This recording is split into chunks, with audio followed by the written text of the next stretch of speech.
Everyone, आपका बच्चों first paper हो चुका है इंग्लिश का और हमारे पास अब 10 to 15 डेज है रिवीजन के लिए। जिनका एडिशनल मैथ नहीं है उनके तो एटलीस्ट 15 डेज हैं और जिनका मैथ है वो 10 डेज भी है। अगर हम चाहें तो हमारी बुक 1 पूरी रिवाइज कर सकते हैं, उसकी वेटेज बहुत अच्छी है। तो मैं आपका जो चैप्टर रिवीजन स्टार्ट करूंगी वो पार्टनरशिप अकाउंटिंग इंट्रोडक्शन से करूंगी और सारे इसमें डिफिकल्ट पॉइंट है वो हम कंसिडर करते जाएंगे ताकि आपके पूरे मार्क्स आ सके। तो हम कोशिश करेंगे कि पॉइंट टू पॉइंट सीधी बात से हम काम करें, कोई आलतू फालतू बात नहीं, जस्ट हम अपना काम करें। ठीक है बेटा, मेरे साथ कोऑपरेट करोगे तो हम सारे ये काम करते जाएंगे कि हम रिवीजन अच्छे से कर पाए। तो हाँ जी बेटा, स्टार्ट करते हैं अपना first chapter partnership accounting introduction. ठीक है,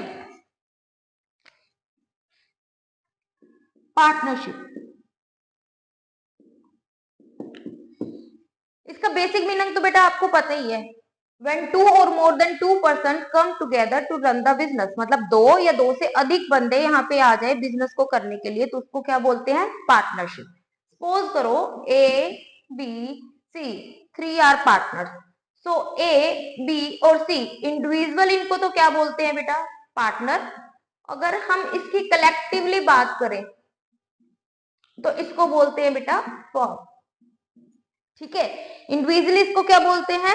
पार्टनर, और कलेक्टिवली जब ये बन जाती है इसको क्या बोलते हैं? Partnership firm. ओके, ये 1 मार्क्स में क्वेश्चन आ जाता है बेटा, collectively partners is called that is firm. Okay, then partners मिलके एक रिटर्न एग्रीमेंट बनाते हैं जिसको बेटा वो बोलते हैं पार्टनरशिप डीड।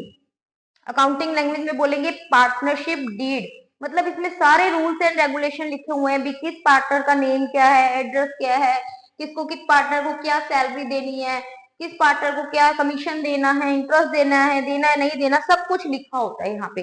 अगर पार्टनरशिप डीड है तो according to partnership deed partners को सारा कुछ दिया जाएगा। ठीक है, अब इसमें एक क्वेश्चन ये भी आता है, if it is silent, partnership deed है ही नहीं तो पार्टनर को सिर्फ बेटा 2 थिंग्स देनी है, only 2। 1 is interest on loan. Partner को आप क्या दोगे? अगर उसने लोन दिया है तो उस पर इंटरेस्ट दोगे, वो भी फिक्स है 6% पर एनम। और सेकंड, जो फर्म में प्रॉफिट होगा और लॉस होगा उसको आप इक्वल रेशो में डिस्ट्रीब्यूट करोगे। किसमें डिस्ट्रीब्यूट करोगे? इक्वल रेशो में। ओनली 2 चीजें आपने देनी है अगर पार्टनरशिप डीड क्या है? साइलेंट है। ये प्रैक्टिकल में भी आ जाता है बेटा और थियरी में भी आ जाता है। ठीक है, सिर्फ ओनली 2 थिंग देंगे, बाकी पार्टनर्स को कुछ नहीं देना है, आपको देखने की जरूरत ही नहीं है। अगर कुछ भी लिखा आता है सैलरी क्रॉस नहीं देना, इंटरेस्ट ऑन कैपिटल क्रॉस नहीं देना, कुछ नहीं देना, सिर्फ आपने 2 आइटम देनी है। 1 is interest on loan at the rate of 6% per annum. दूसरा प्रॉफिट और लॉस, प्रॉफिट है चाहे लॉस हो उसको किस रेशो में देना है? इक्वल रेशो में, बस और कुछ नहीं करना। तो 1 ये बेसिक कॉन्सेप्ट आता है। उसके बाद नेक्स्ट हमारा आता है इसमें बेटा जो भी पॉइंट्स आ रहे हैं नोट डाउन करते चलना। इन ब्रीफ में हमारा सारा चैप्टर होगा ये वाला। नेक्स्ट यहाँ पे 2 टर्म्स हम यूज करेंगे। 1 is appropriation and second are charges. हम पहले चार्जेस ही लिख लेते हैं। 1 is charges, second is appropriation. ठीक है, हमने +1 में एक चैप्टर किया था trading and profit and loss. जो प्रॉफिट एंड लॉस में इनडायरेक्ट एक्सपेंस आते थे उनको यहाँ पे बोल रहे हैं चार्जेस। तो चार्जेस जो आते हैं वो आपके कौन से अकाउंट में आते हैं बेटा? प्रॉफिट एंड लॉस अकाउंट में आते हैं। और एप्रोप्रिएशन जो आती है वो कौन से अकाउंट में आती है? Profit and loss appropriation account में आती है। हमारे जो क्वेश्चंस दे रखे होते हैं, जैसे आपने पिछले साल trading and profit and loss बना रखा था, उसमें डायरेक्ट और इनडायरेक्ट एक्सपेंस थे। डायरेक्ट एक्सपेंसेस थे वो कौन से अकाउंट में लिखते थे बेटा? ट्रेडिंग अकाउंट में। और जो इनडायरेक्ट एक्सपेंस थे वो कौन से अकाउंट में लिखते थे बेटा? प्रॉफिट एंड लॉस अकाउंट में। यहाँ पे डायरेक्ट और इनडायरेक्ट एक्सपेंसेस की बजाय तुमने आगे 2 थिंग्स याद करनी है। 1 is charges and second 1 is appropriation. अगर चार्जेस आ जाए तो कौन से अकाउंट बनेगा? Profit and loss. अकाउंट। अगर एप्रोप्रिएशन आ जाए तो कौन सा अकाउंट बनेगा? Profit and loss appropriation account. ठीक है। अगर क्वेश्चन में तुम्हें जैसे +1 में था, डायरेक्ट अगर ग्रॉस प्रॉफिट दिया होता था, अगर ग्रॉस प्रॉफिट दिया हुआ है तो तुम डायरेक्ट कौन सा अकाउंट बनाते थे? प्रॉफिट एंड लॉस अकाउंट बनाते थे ना। ठीक है। प्रॉफिट एंड लॉस से क्या कैलकुलेट करते थे हम? Net profit. +1 में तो सिर्फ आपने ट्रेडिंग अकाउंट बनाया और प्रॉफिट एंड लॉस अकाउंट बना लिया। ठीक है। अब +2 में आके तुम्हारा क्या बनता है? प्रॉफिट एंड लॉस, और इसके बाद जो नेट प्रॉफिट आता है वो कौन से अकाउंट में ट्रांसफर हो जाता है? Profit and loss appropriation account. तो इस वाले चैप्टर में हमारे 2 अकाउंट बनते हैं। एक तो कौन सा बनता है बेटा? Profit and loss account. And second जो अकाउंट बनता है उसका क्या नाम है? Profit and loss appropriation account. तो प्रॉफिट एंड लॉस में आपके क्या आते हैं? Charges. And profit and loss account में आपकी क्या आती है बेटा? एप्रोप्रिएशन। जैसे अगर आपको डायरेक्ट नेट प्रॉफिट दिया हुआ है तो आपको प्रॉफिट एंड लॉस अकाउंट बनाने की जरूरत ही नहीं है, सीधा कौन सा अकाउंट बन जाएगा? Profit and loss appropriation. ठीक है। अगर नेट प्रॉफिट नहीं दे रखा या क्वेश्चन में चार्जेस दिए हुए हैं और ये बोल रखा है कि आपने चार्जेस पे नहीं किए, तो आपका profit and loss account complete नहीं है। तो पहले आपने क्या करना है? प्रॉफिट एंड लॉस अकाउंट बनाना है, then profit and loss appropriation बनाना है। ठीक है। तो चार्जेस कौन से हैं? 3 तो चार्जेस हैं सिर्फ, और 3 ही एप्रोप्रिएशन है। चार्जेस कौन कौन से हैं? Interest on loan, rent paid, manager का रेम्यूनरेशन।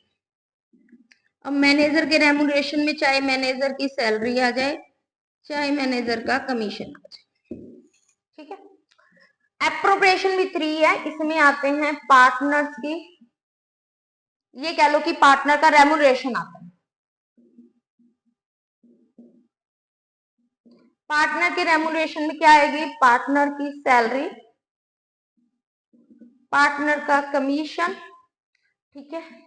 और यहाँ पे क्या देते हैं हम? Interest on capital. एप्रोप्रिएशन में 2 चीजें ये होगी। एक, यहाँ पे अगर प्रॉफिट बच जाए तो जनरल रिजर्व में डिस्ट्रीब्यूट हो, जनरल रिजर्व में ट्रांसफर करते हैं, फिर लास्ट में जो प्रॉफिट आ जाए उसको पार्टनर्स में क्या कर देते हैं? डिस्ट्रीब्यूट कर देते हैं। तो +1 में जैसे आपने क्या किया था? डायरेक्ट और इनडायरेक्ट एक्सपेंसेस आपने याद किए थे, वैसे ही इस वाले चैप्टर में हमने क्या याद करना है? Charges and appropriation. अगर क्वेश्चन में चार्जेस दे रखे हैं तो पहले प्रॉफिट एंड लॉस बनेगा, कोई चार्ज नहीं है तो direct profit and loss appropriation बन जाएगा। तो तुम्हें चार्ज याद करने हैं एंड एप्रोप्रिएशन याद करनी है। ठीक है। डायरेक्ट इनडायरेक्ट की कितनी लंबी लिस्ट थी, ये तो यहाँ पे थोड़ा सा ही है, बस इसको लर्न कर लो, हो जाएगा काम। क्योंकि अब हम ज्यादा डिटेल में जाएंगे नहीं, सिर्फ पॉइंट टू पॉइंट बात करेंगे। आपने 3 चार्जेस याद करने हैं और 3 आपने क्या करनी है बेटा? एप्रोप्रिएशन याद करनी है, और कुछ याद करने की जरूरत नहीं है। तुम्हारा 50% चैप्टर इस पे हो जाएगा। ठीक है। हाँ जी, इसको नोट डाउन करते रहना बेटा। फिर हम अब क्या बनाएंगे? ये तो मैंने चार्जेस एंड एप्रोप्रिएशन लिख दिया, अब मैं फॉर्मेट बना रही हूँ। ठीक है बेटा।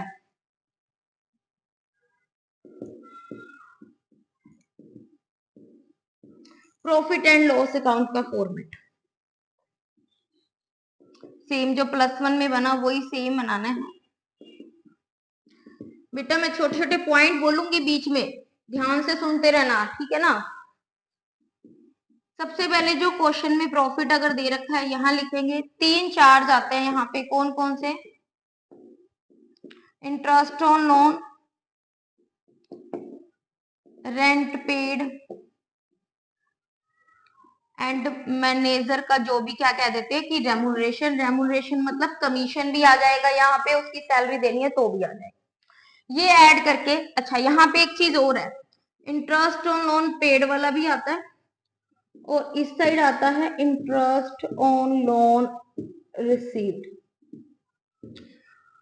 अब पेड और रिसीव्ड वाला क्या होगा? अगर फर्म ने उधार लिए हैं तो फर्म इंटरेस्ट पे करेगी।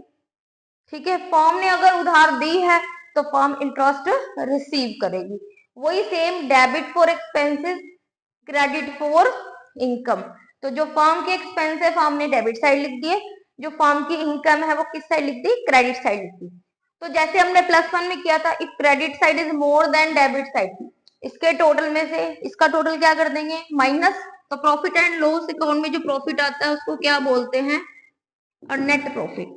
अब ये नेट प्रॉफिट ट्रांसफर किस में होगा, इसके बाद कौन सा अकाउंट बनना है, to profit and loss appropriation account. ये आपका प्रॉफिट एंड लॉस का फॉर्मेट, ठीक है।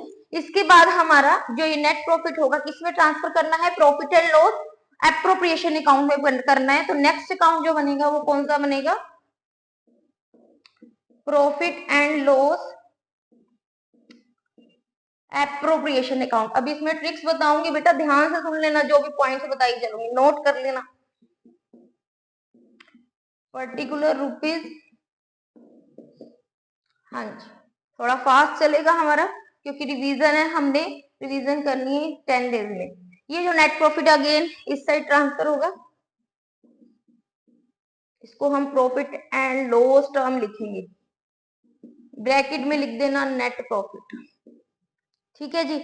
उसके बाद यहाँ पे 3 एप्रोप्रिएशन आएगी। एप्रोप्रिएशन कौन कौन सी मैंने बताई थी, पार्टनर्स का कोई सैलरी है या कमीशन है, इंटरेस्ट ऑन कैपिटल, ठीक है जी। और जनरल रिजर्व में अगर बोला है ट्रांसफर करने को, वो एक ही इनकम है यहाँ पे, इंटरेस्ट ऑन ड्रॉइंग्स। अब इनको ऐड करके इसमें से ये अगेन एक्सपेंसेस माइनस करके जो प्रॉफिट आएगा उसको बोलेंगे डिविजिबल प्रॉफिट, या इसको यहाँ पे भी लिख सकते हैं to profit transfer to partner capital account. तो जो भी पार्टनर्स है, सपोज करो ABC पार्टनर्स है, उसके किस रेशो में डिस्ट्रीब्यूट हो जाएगा, old ratio. So this is the format of profit and loss. Again, this is the format of profit and loss. Appropriation account आपने क्या याद करना बेटा, चार्ज एंड एप्रोप्रिएशन। जैसे trading and profit and loss किया था, वैसे ही यहाँ पे 2 अकाउंट बनेंगे, profit and loss and profit and loss appropriation. Profit and loss में आपके क्या आएंगे, सारे charges. Profit and loss appropriation में क्या आएंगी, एप्रोप्रिएशन। अगर क्वेश्चन में चार्ज है तो पहले आप प्रॉफिट एंड लॉस अकाउंट बना लो, अगर कोई चार्ज नहीं है तो direct profit and loss appropriation बन जाएगा। इनकम दोनों साइड एक ही आएगी, प्रॉफिट एंड लॉस में आएगा इंटरेस्ट और लोन रिसीव्ड, एंड एप्रोप्रिएशन में आएगा इंटरेस्ट ऑन ड्रॉइंग, ठीक है। अब यहाँ पे ये तो एक बेसिक सी चीज थी, ठीक है। उसके बाद यहाँ पे पॉइंट एक समझने वाला क्या है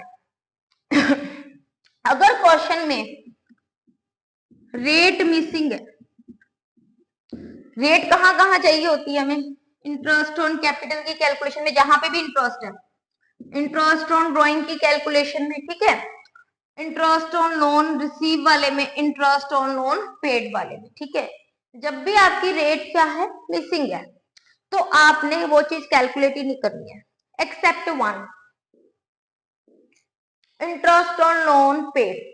जो लोन पे इंटरेस्ट है वो आपने पे करना है, उसकी कैलकुलेशन करनी ही करनी है, वो किस रेट से, 6% पर एनम से। अब ये पॉइंट नोट कर लो अच्छे से कि अगर रेट मिसिंग है तो हमने किसी पे भी इंटरेस्ट पे नहीं करना, मतलब इंटरेस्ट ऑन कैपिटल की रेट नहीं दे रखी तो हमने इंटरेस्ट ऑन कैपिटल राइट ही नहीं करना, इंटरेस्ट ऑन लोन रिसीव की रेट नहीं दे रखी हमने राइट ही नहीं करना, कैलकुलेशन होएगी नहीं। बट अगर इसकी मिसिंग है तो आपने पे करना ही करना है, क्योंकि ये पार्टनरशिप डीड हो चाहे नहीं हो, रेट दी है नहीं दी हुई है, इस पे हमने इंटरेस्ट पे करना ही करना है। अगर रेट गिवन है तो अकॉर्डिंग टू दैट रेट, अगर रेट गिवन नहीं है तो 6% पर एनम से आप रेट पे इंटरेस्ट पे करोगे, मतलब आपने इसमें इंटरेस्ट कैलकुलेट करना ही करना है। ऐसे ऐसे मैं छोटे छोटे और टर्म्स में भी बताऊंगी यहाँ पे, ठीक है, ध्यान से सुनना दूसरा पॉइंट जो नोट करने वाला है बेटा, सुन लो अगर क्वेश्चन में नेट प्रॉफिट आए तो हमने पी एंड एल एप्रोप्रिएशन में ट्रांसफर करना है और सारी एप्रोप्रिएशन पे करनी है, ठीक है। बट अगर क्वेश्चन में मतलब एक्सपेंसेस ज्यादा है, इनकम कम है, और सपोज कर लो यहाँ पे क्या हो जाए बेटा, नेट लॉस हो जाए, क्या हो जाए, नेट लॉस हो जाए, तो प्रॉफिट एंड लॉस एप्रोप्रिएशन में ट्रांसफर जरूर होगा, बट यू विल नॉट पे एनी एप्रोप्रिएशन, कोई एप्रोप्रिएशन पे नहीं करोगे, मतलब फर्म के पास अगर लॉस है तो फर्म इस कंडीशन में ही नहीं है कि एप्रोप्रिएशन पे करे, क्योंकि एप्रोप्रिएशन में क्या होता है कि पार्टनर्स को कुछ मिलता है, पार्टनर्स को तब मिलेगा जब फर्म को प्रॉफिट होगा, नहीं तो नहीं। अगर प्रॉफिट एंड लॉस अकाउंट बनाने के बाद, यहाँ चार्जेस की बात नहीं कर रही मैं, एप्रोप्रिएशन की बात करूं, ये अकाउंट बनाया, इस अकाउंट को बनाने के बाद अगर नेट लॉस आता है, आप नेट लॉस यहाँ पे ट्रांसफर करोगे, बट आप कोई भी एप्रोप्रिएशन पे नहीं करोगे, ना तो ये सैलरी, ना कमीशन, ना ये, ना ये, ठीक है, कुछ नहीं पे करोगे। अब ये प्रॉफिट इस साइड ट्रांसफर होता है तो लॉस इस साइड आ जाए, टू प्रॉफिट एंड लॉस करके यहाँ पे लॉस की अमाउंट आ जाएगी। लेकिन ये आप लोगे, इंटरेस्ट ऑन ड्रॉइंग रिसीव करोगे, लेकिन आपने पे कुछ भी नहीं करना, ठीक है, क्योंकि फर्म के पास पैसे ही नहीं है देने को, तो पार्टनर्स को कैसे देगी, कुछ पे ही नहीं करेगी, लेकिन इंटरेस्ट ऑन ड्रॉइंग ले लेगी क्योंकि ये इनकम है ना, इसका क्या हो जाएगा, लॉस कम हो जाएगा।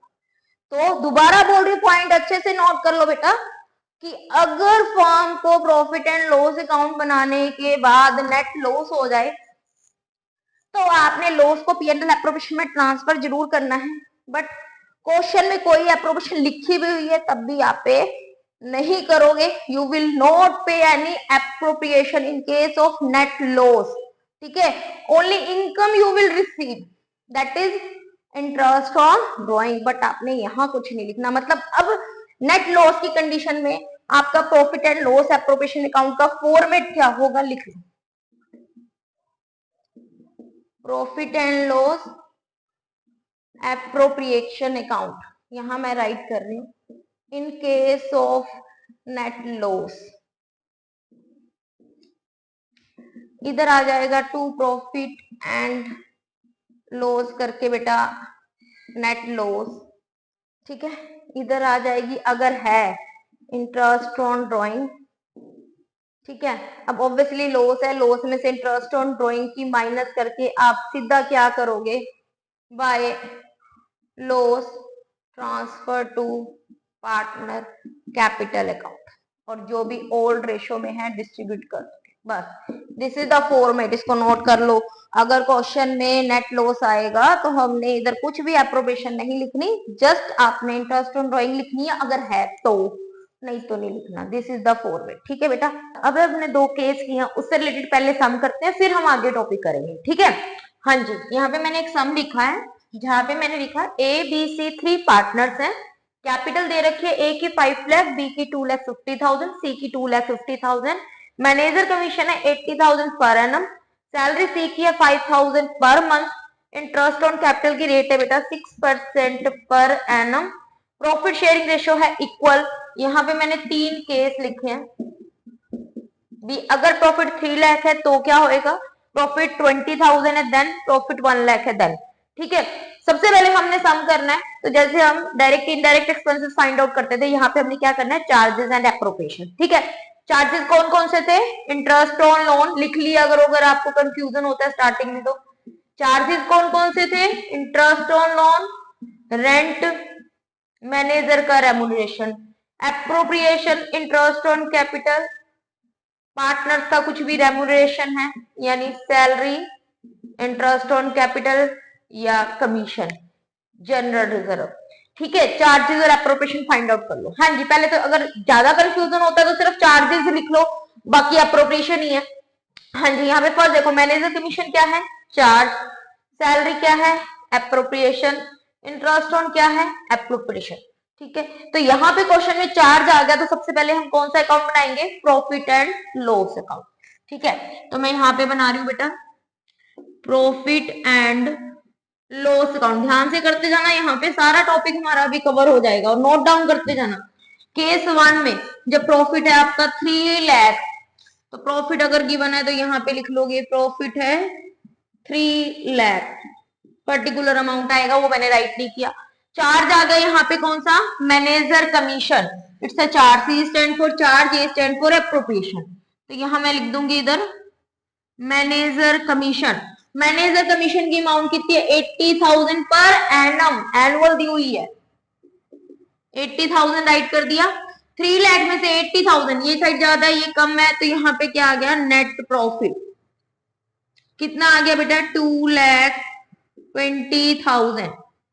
अब दोनों साइड का बेटा टोटल हो गया 3 लाख। ठीक है जी। अभी प्रॉफिट एंड लॉस का जो नेट प्रॉफिट आया वो कौन से अकाउंट में ट्रांसफर करना है? प्रॉफिट एंड लॉस एप्रोप्रिएशन में। तो जो नेक्स्ट अकाउंट बनेगा वो कौन सा अकाउंट बनेगा हमारा? Profit and loss appropriation account. ठीक है बेटा। अब जो ये नेट प्रॉफिट है इस साइड आ जाएगा। यहाँ पे टर्म जो यूज करनी है बेटा profit and loss term use करनी है। ब्रैकेट में आप राइट कर सकते हो नेट प्रॉफिट। अब इसको शॉर्टकट मेथड से भी कर सकते हैं कि यहाँ पे अपने जो 3 लाख थे 3 लाख में से 80,000 माइनस करके यहाँ पे भी लिख सकते हो। दोनों सही है। प्रॉफिट आ गया यहाँ पे। अब यहाँ पे एप्रोप्रिएशन में हमने सारी एप्रोप्रिएशन लिखनी है। दो एप्रोप्रिएशन है, एक तो सैलरी है, एक इंटरेस्ट ऑन कैपिटल है। ये दोनों हम डेबिट साइड लिख देंगे। टू सैलरी, सैलरी यहाँ गिवन है सी की 5,000 पर मंथ है तो मल्टीप्लाई बाय 12 कर देंगे। कितनी आ जाएगी? 60,000। पूरे ईयर की सैलरी लिखनी है। नेक्स्ट इंटरेस्ट ऑन कैपिटल है। इंटरेस्ट ऑन कैपिटल किसी का नहीं बता रखा, पर्टिकुलर पार्टनर का, तो सभी का आएगा। मतलब ए का भी है, बी का भी है एंड सी का भी, तीनों का ही कैलकुलेट करोगे। और इंटरेस्ट ऑन कैपिटल का फॉर्मूला, किसी भी इंटरेस्ट का एक ही फॉर्मूला होता है जिस भी चीज पे कैलकुलेट करना है, capital into rate over 100 into month by 12। तो ए की कैपिटल कितनी है? 5 लाख। रेट आपके गिवन है 6%। पूरे ईयर का लग जाएगा जब कुछ भी चेंज नहीं है। ये आ गया 30,000। बी की 2,50,000 6% रेट, फुल ईयर का आ गया यहाँ पे 15,000। सी की capital 2,50,000 rate over 100 full year का अगेन 15,000। टोटल हो गया यहाँ पे 60,000। तो मैंने क्या किया? सम था, पहले चार्जेस फाइंड आउट किए, चार्जेस राइट किया मैंने किसमें? प्रॉफिट एंड लॉस अकाउंट में। वो वाला मैं P&L एप्रोप्रिएशन में लेगी, वहां पे सारी एप्रोप्रिएशन लिख दी। अगेन अब यहाँ पे क्या फाइंड आउट करना है? प्रॉफिट। 220 क्रेडिट का टोटल है, 120 डेबिट का टोटल है। तो ये साइड ज्यादा है, अगेन ये साइड कम है, तो यहाँ पे जो आ गया वो आ गया 1 लाख का प्रॉफिट। अब जो ये प्रॉफिट होता है ये किसी किस अकाउंट में ट्रांसफर करना है?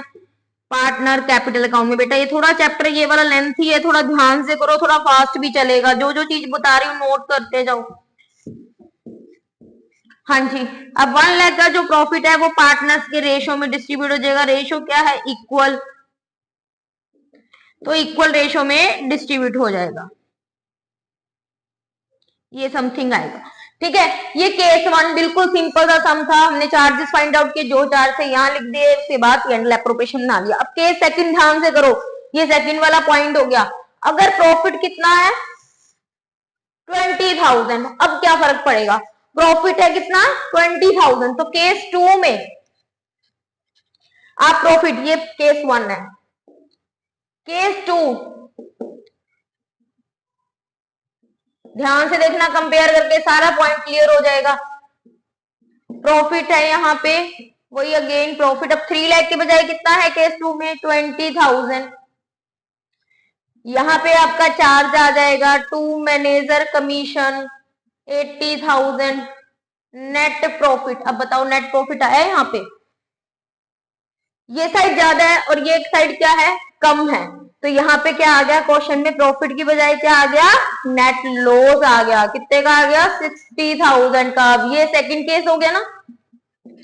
जब क्वेश्चन में नेट लॉस आ जाए तो P&L एप्रोप्रिएशन बनाएंगे तो सही, बट हमने कोई एप्रोप्रिएशन पे नहीं करनी। अब ये वाला केस हो गया यहाँ पे।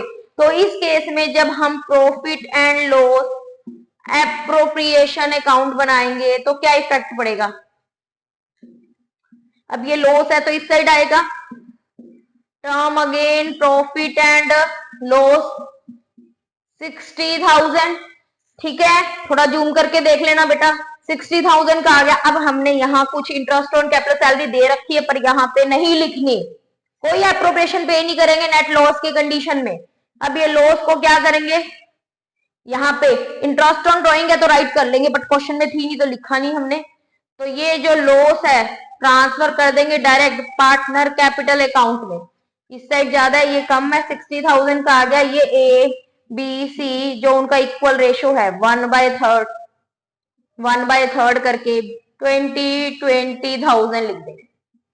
तो केस सेकंड में क्या था, नेट लॉस आया तो हमने कोई एप्रोप्रिएशन पे नहीं करनी। अब केस थर्ड पे आते हैं जो मैंने समझाया भी नहीं है, बट मैं सम के थ्रू में समझाऊंगी। केस 1 और केस 2 आई थिंक क्लियर होंगे आपको। केस थर्ड, फर्म को प्रॉफिट है, कितना है, 1 लाख का प्रॉफिट है। अब मैं ये क्लीन कर रही हूं। केस थर्ड, अगर फर्म को प्रॉफिट कितना है, 1 लाख का है, चार्ज है तो प्रॉफिट एंड लॉस तो अकाउंट बनाना ही है। यहां पे प्रॉफिट लिख दिया, कितने का, 1 लाख का। इधर आ गया मैनेजर कमीशन, कितने का, 80,000। अगेन इस क्वेश्चन में नेट प्रॉफिट है, कितने का है, 20,000 का। अब क्वेश्चन में नेट प्रॉफिट है ना, P&L एप्रोप्रिएशन बनेगा, एप्रोप्रिएशन भी पे करेंगे, है ना, करते हैं ना हम एप्रोप्रिएशन पे।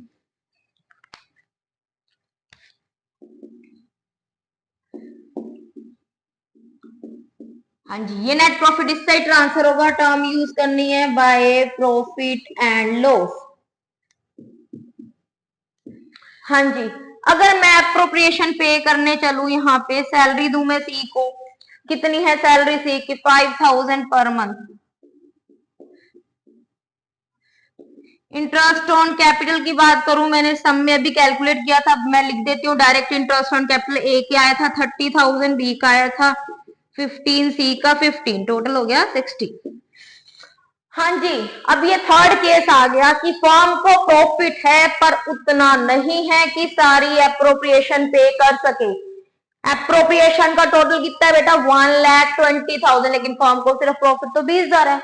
कमाई कितने की, 20,000, 20,000 से ज्यादा तो फर्म दे ही नहीं सकती इनको। तो थर्ड केस यहाँ पे ये आता है कि फर्म को प्रॉफिट है तो एप्रोप्रिएशन पे तो कर सकती है, पर 20,000 से ज्यादा फर्म पैसे नहीं दे सकती। अब अगर इसको 20,000 दे दे तो इनमें झगड़ा हो जाएगा। तो फर्म इस लड़ाई झगड़े से बचने के लिए क्या करती है, जिसको जो देना है उसका क्या निकाल देती है, रेशो निकाल देती है। जैसे सी को क्या देनी है, सैलरी। अब मैं ये सारा कुछ क्लीन कर रही हूं। सी को सैलरी, ए को इंटरेस्ट ऑन कैपिटल का 30,000, बी को इंटरेस्ट ऑन कैपिटल का 15,000, सी को इंटरेस्ट ऑन कैपिटल का 15,000। हर किसी को अपना अपना पूरा चाहिए। तो फर्म क्या कर रही है, कह देगी रेशो निकालो। मतलब फर्म के पास प्रॉफिट है लेकिन प्रॉफिट उतना नहीं है कि सारों को पूरी पूरी अमाउंट दे सके। तो फर्म क्या करती है, जिसको जो कुछ देना उसका रेशो निकाल देती है। 330 यहाँ पे कॉमन है, कट हो गई, ठीक है। 15 के टेबल से कट रहा है, ये रेशो आ गया। तो फर्म क्या करेगी, जो 20,000 की अमाउंट है सी को भी देगी, ए को भी देगी, बी को भी देगी एंड सी को भी देगी। मतलब सैलरी देगी सी को, ए बी सी को इंटरेस्ट देगी, पर किस रेशो में देगी, 4:1:1 में देगी। तो 20,000 का 4 टोटल कितना हुआ इनका, 4 + 2 + 1 + 1 8। इसको इंटरेस्ट की कैपिटल कितना मिलेगा, 20,000 में से 20,000 इंटू 2/8, इसको 20,000 मल्टीप्लाई बाय 1/8, इसको 20,000 मल्टीप्लाई बाय 1/8, ठीक है। मतलब जो ये अमाउंट आएगी ना कैलकुलेट करके,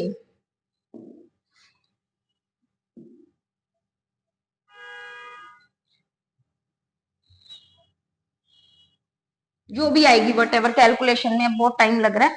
तो यहाँ पे जो भी अमाउंट आएगी, अब सी को सैलरी का 60,000 की बजाय कितना दे देगी ये, 10,000। इंटरेस्ट ऑन कैपिटल कितना मिल जाएगा, 5,000। तो जो जो ये हमारी फॉर्म करके कैलकुलेट करके वैल्यू आएगी वो हम इसको दे देंगे। तो 3 केस है यहाँ पे कि फर्म को प्रॉफिट है तो ठीक है, सारी एप्रोप्रिएशन पे कर देंगे। पूरा प्रॉफिट है कि हम आराम से एप्रोप्रिएशन पे कर सकते हैं, दे देंगे, जैसे केस 1 में हुआ था। केस 2 में क्या था, फर्म को नेट लॉस ही हो गया था। तो नेट लॉस हो गया तो हमने कोई एप्रोप्रिएशन पे नहीं करनी, सिर्फ इंटरेस्ट ऑन ड्राइंग लेना चाहे तो हम ले सकते हैं। केस थर्ड क्या है, फर्म को प्रॉफिट तो हुआ है, नेट प्रॉफिट पर कम हुआ है, तो हमने क्या करना है, नेट प्रॉफिट कम है तो हमने एप्रोप्रिएशन देनी तो सारी है, बट एप्रोप्रिएशन जितनी थी उसकी रेशो में हम एप्रोप्रिएशन को दे देंगे। मिलेगा सबको बट सबको कम मिलेगा। तो ये 3 बेसिक केस है, पहले तो ये वाले आपको अच्छे से करने।